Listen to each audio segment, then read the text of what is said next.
Hello student. आप सभी का स्वागत है आपके अपने नव निर्माण एजुकेशन में। आई होप आप लोग भी स्वस्थ होंगे, मस्त होंगे। चलिए हम प्रश्नावली 7.2 का नेक्स्ट क्वेश्चन देखेंगे। क्वेश्चन नंबर 9 कह रहा है बिंदुओं ए और बी ये निर्देशांक हमें दिया। कह रहा है इन्हें उस बिंदु का निर्देशांक ज्ञात करना जो इन्हें 4 बराबर भागों में बांटता हो। तो 4 बराबर भागों में बांटने के लिए हमारे पास कितने बिंदु होने चाहिए? 3। मान लीजिए पी, क्यू और आर है। ये कह रहा है 4 बराबर भागों में क्या बांटता है। हमें पी क्यू आर के क्या बताना है? निर्देशांक बताना है कि पी क्यू आर के निर्देशांक कितने होंगे। मान लेंगे पहले तो माना यानी लेट कर लेंगे वह बिंदु डेट्स पॉइंट पी क्यू और आर यानी एंड आर।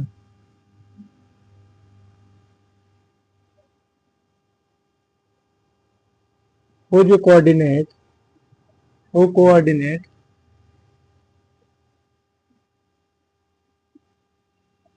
क्रमशः यानी क्रम से ऑर्डिनेट लेना है। क्रम से मान लीजिए पी का निर्देशांक जो है वो ए कामा बी, क्यू का जो है सी कामा डी और आर का मान लिया हमने ई कामा ई एफ है। हमें इन्हीं की वैल्यू बताना है कितना होगा। और क्या दिया है? तथा एंड हमें जितना कह रहा है एपी होगा उतना ही पी क्यू होगा, उतना ही क्यू आर होगा, उतना ही आर बी भी होगा। इसके को तो हमने मान लिया के। ये क्या कर लिया, लेट कर लिया कि मान लिया इनकी दूरी, इनके बीच की दूरी क्या है? के है, ताकि हमें अनुपात निकालने में आसानी हो। अगर यह भी के, इनके बीच की दूरी, इनके भी बीच की दूरी के और इनके भी बीच की दूरी अगर के है, सबसे पहले हम क्या निकालेंगे? अनुपात। अगर पी का अनुपात निकालना हो तो हमें ए पी अनुपात पी बी। ध्यान से समझिएगा, हमें किसके किसके पता है? ए का और बी का। तो अनुपात हम ए पी और ये पूरा पी बी का निकालेंगे। ए पी अनुपात पी बी निकालेंगे तो क्या मिलेगा? ए पी कितना है? के। और पी बी कितना है? 1 2 3 यानी 3 के। तो के से के डिवाइड हो जाएगा तो क्या आ जाएगा? 1:3। ये पी रेशियो पी भी आएगा। जब पी निकालेंगे तो वहां पे काम आएगा।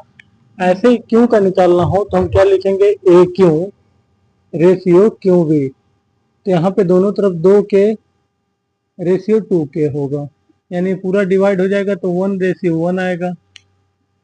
ऐसे हमें आर का निकालना हो तो क्या निकलेगा? A R ratio R B.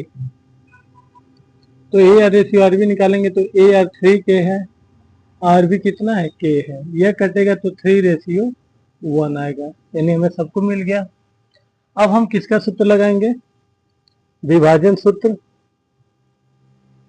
विभाजन सूत्र सेक्टर फार्मूला लगा लेंगे। क्या कहता है? हम वहां पे लिखवाए थे पी एक्स कामा वाई, यहाँ पे पी की जगह हमने क्या लिया? पी का निर्देशांक ए कामा बी। अब ध्यान से समझिएगा, हम अगर इसके निर्देशांक निकाल रहे हैं तो अनुपात यह और यह काम करेगा, यानी यह 1 आया और ये कितना आया? 3। निकाला भी गया है हमारे देश 3।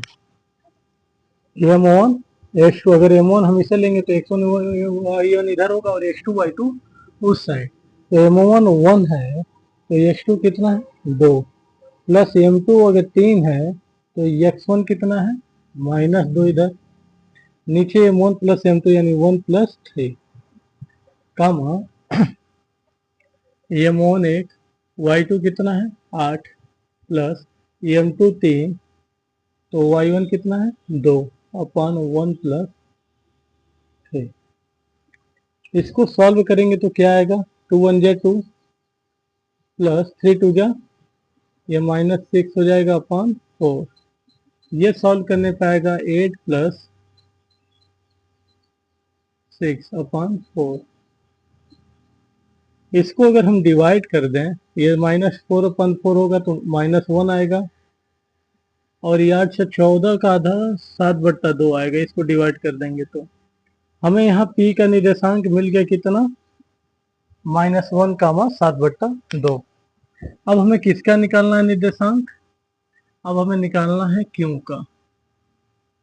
देखेंगे इसी प्रकार अगर हमें क्यू का निकालना हो तो क्यू का क्या होगा? यमोन यहाँ पे ध्यान से देखिए, जब क्यू का लेंगे, क्यू की बात करेंगे हम इस क्यू की, तब हमारा ये यहाँ से यहाँ तक अनुपात होगा, ये भी 2 है और ये भी 2 है, यानी m1 2, तो x2 कितना होगा? 2 प्लस m2 भी 2 है, x1 -2 अपान m1 यानी m1 plus m2 2 plus 2, m1 2 y2 8 plus m2 2 y1 2 अपान 2 प्लस 2, ये हो जाएगा 2 दूना 4 और ये -4 अपान 2, ये 8 दूना 16 प्लस 4 बटा 4, ये सॉरी 2 2 4 होगा। अब ये घटाएंगे 4 में 4 ये 0, और 4 का भाग अगर हम 0 में देंगे तो क्या आएगा? 0 ही आएगा। डिवाइड करेंगे तो ये 20 होगा, 20 को 4 से भाग देंगे तो 5 बार डिवाइड, यानी क्यू का जो निर्देशांक हम माने थे, क्यू का क्या माने हैं? सी कामा डी। क्यू का क्या लिए थे हम? सी कामा डी लिए हैं, वो लिखे नहीं है, लिख दें क्यू या सी कामा डी इक्वल, यानी Q C comma D equal to क्या आ गया? 0,5। हमें इतना निर्देशांक मिल गया। हमें अभी एक और निर्देशांक ज्ञात करना है, किसको? आर का। अब आर की बात करें, आर को हमने क्या माना? ई कामा एफ। यमोन यहाँ से देखिए, जब आर का निकालेंगे तो यहाँ से यहाँ तक लेंगे, ये 3k था यानी 3, और ये इधर 1, यहाँ से यहाँ तक की दूरी कितना है? 1, यानी यमोन यहाँ 3 है और m2 कितना है? 1 है। m1 3 ले लिए तो x2 कितना होगा? 2 प्लस m2 1 है और x1 -2 प्लस 2 3 प्लस 1 कामा m1 3 y2 8 plus m2 1 y1 2 बटे 3 प्लस 1। अब ये ध्यान रखिएगा, अगर रेशियो देखना है तो ये देखिए, ए आर का रेशियो ये है 3:1, वही रख दिए हैं। 3 को m1 लिए हैं और m2 को 1 लिए हैं। ये 3 2 जा कितना हो जाएगा? 6 -2 हो जाएगा अपान 4, 8 से 24 प्लस 2 अपान 4, ये 4 अपान 4 होगा तो यानी 1 आएगा। ये 26 अपान 4 होगा, यानी डिवाइड कर देंगे 32 अपान 2, यानी आर का निर्देशांक कितना आ गया? 1 कामा 13/2 लिखेंगे। अतः पी क्यू और आर के निर्देशांक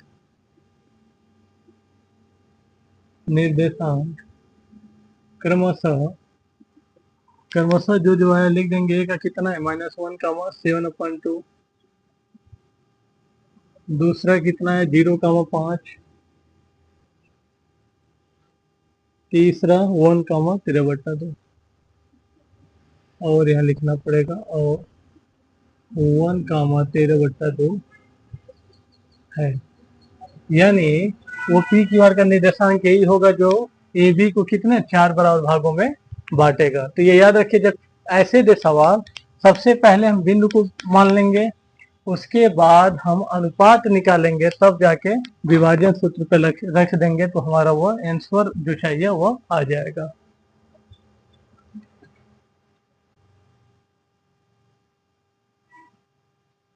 अगला क्वेश्चन चलता है। कह रहा है एक समचतुर्भुज दिया है जिसके निर्देशांक हमें 3,0, 4,5, -1,4 और -2,-1 दिया है। कह रहा है इस समचतुर्भुज का क्या निकालना है? एरिया निकालना है। ये हमारा समचतुर्भुज है, मैंने मान लिया कि ए बी सी डी ऐसे दिया हुआ है। ये याद रखिएगा, समचतुर्भुज के क्षेत्रफल का फार्मूला तो 1/2 बी कड़ों का गुणनफल, यानी जो डायगोनल होते हैं दोनों उनका गुणा कर दें और हाफ कर दें उसका, तो हमारा क्षेत्रफल पता चल जाएगा। यानी एक डायगोनल बी डी होगा और एक डायगोनल ए सी होगा। यानी हमें ए सी और बी डी निकालना होगा। तो ए सी और बी डी कैसे निकलेगा, पहले तो मान लेंगे, माना ए बी सी डी एक समचतुर्भुज है। समचतुर्भुज मतलब रोम्बस। समचतुर्भुज है जिनके निर्देशांक क्रमशः भुज कोऑर्डिनेट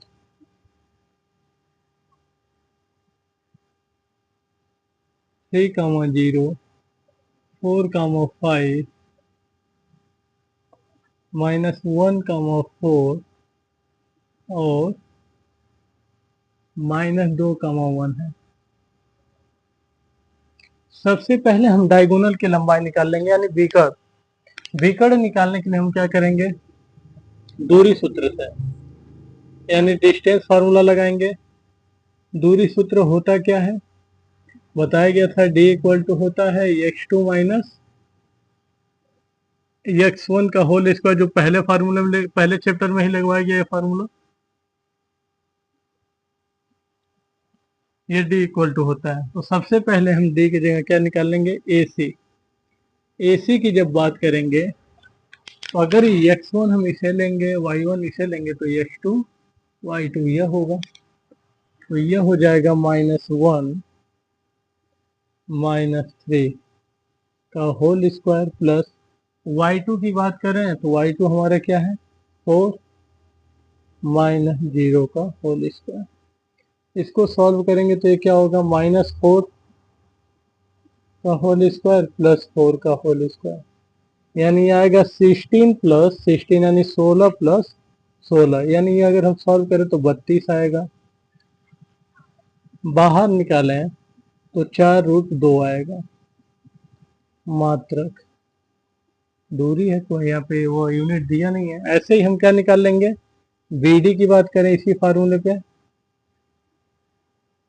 इसी प्रकार BD ये हमारा AC आ चुका है, ये AC है, यानी पहला डायगोनल की लंबाई आ गया। BD की बात करें तो अगर ये मान लो ये x1 y1 लेते हैं तो ये x2 y2 हो जाएगा।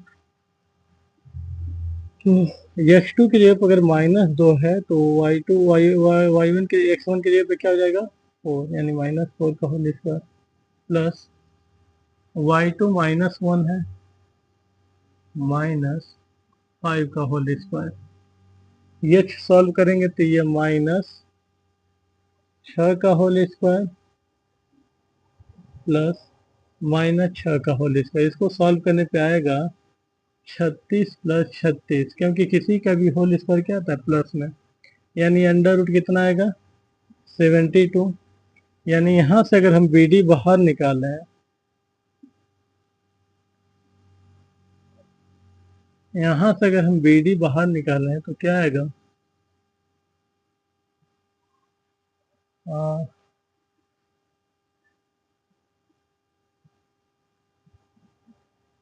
यानी 6√2 आएगा। अगर 72 को हम बाहर निकालें, अंडर रूट 72 आएगा। 72 को हम कैसे लिख सकते हैं, 2 दूना 4 दूना 8 3 24 3 72। तो ध्यान से देखिए, यहाँ से इसके पेयर बन गए, यानी 2 3 6 बाहर आ जाएगा, यानी 6√2 मात्रक। अब लिखेंगे प्रश्न से, यानी अकॉर्डिंग टू क्वेश्चन लिखेंगे समचतुर्भुज, यानी रोम्बस। समचतुर्भुज, एरिया ऑफ रोम्बस, समचतुर्भुज ABCD का क्षेत्रफल क्या होता है, 1/2 D1 × D2। यहाँ D1 और D2 क्या होगा, 1/2। D1 का मतलब पहला विकर्ण AC और दूसरा BD, AC गुणे BD। D1 D2 का मतलब होता है पहला विकर्ण गुणे दूसरा विकर्ण, तो पहला AC है दूसरा BD। दोनों का मान पुट कर देते हैं। AC का मान कितना है, 4√2 गुणे 6√2, काट देंगे, 2 दूना 4, यह आ जाएगा हमारा सॉल्व करने पे 2 गुणे ये 6 गुणे √2 का √2 में गुणा करेंगे तो क्या आ जाएगा, बाहर 2, ये काट दिए, 4 को 2 से 2 बार में कट जाएगा, ये 2 बचा, ये √2 का √2 में गुणा होगा तो 2 आ जाएगा, और ये 6, 6 दूना 12 दूना 24, यानी इसका आंसर आ गया 24 वर्ग मात्रक। यानी इस सम चतुर्भुज का आंसर क्या आ गया? 24 वर्ग मात्रक। ये इस चैप्टर का लास्ट क्वेश्चन था। अगले पार्ट में हम नया चैप्टर देखेंगे। तब तक अपना ध्यान रखिए और पढ़ाई में लगे रहिए। Take care, bye bye.